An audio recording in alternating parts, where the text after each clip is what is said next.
Vote আপনি যাকেই দিয়ে থাকুন, কাউন্টিংয়ে কিন্তু সব খেলা একেবারে উল্টে যেতে পারে। তাহলে অবশ্য এই আশঙ্কাটা যে নতুন এমনটা কিন্তু নয়। বামফ্রন্টের আমলে একটা খেলা চলতো, সায়েন্টিফিক রিগিং।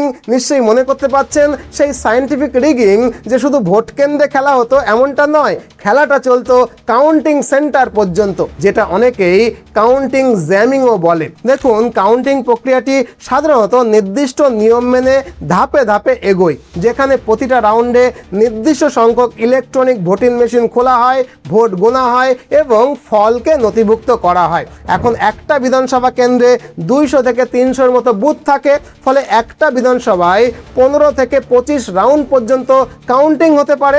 এখন প্রতিটা রাউন্ড সম্পন্ন করতে যদি গড়ে 20 থেকে 30 মিনিট সময় লাগে, ফলে পুরো প্রক্রিয়াটা স্বাভাবিকভাবেই 6 থেকে 8 ঘন্টা মতো সময় লাগতে পারে, তার বেশি তো কখনোই নয়। তাই যদি সকাল 8টায়ও গণনা শুরু হয়, তাহলে দুপুর 2টো থেকে 3টের মধ্যে ভোট গণনা কিন্তু শেষ হয়ে যাওয়ার কথা।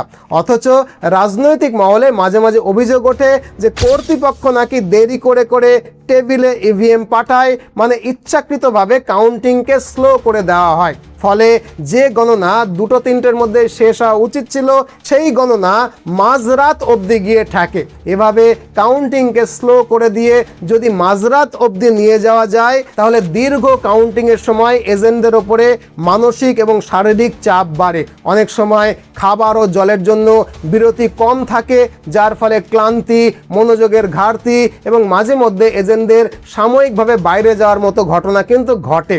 ফলে শেষের দিকে গুরুত্বপূর্ণ রাউন্ডগুলোতে নজরদারি দুর্বল হয়ে যায়, আর এখানেই কিন্তু খেলাটা বড় আকারে খেলে দেওয়া হয়। বিশেষ করে যে সমস্ত কেন্দ্রে জয় পরাজয়ের ব্যবধান কম, সেখানে শেষের 2-3টে রাউন্ড অত্যন্ত গুরুত্বপূর্ণ হয়, আর সেখান থেকে পুরো খেলাটাকে একেবারে ঘুরিয়ে দেওয়া হয়। মানে অল্প ব্যবধানের জয় পরাজয়কে জাস্ট উল্টে দেওয়া হয়, যেটাকে বলা হয় কাউন্টিং জ্যামিং। শোনা যায় যে বামফ্রন্টের আমলে নাকি সায়েন্টিফিক্যালি এটা করা হতো।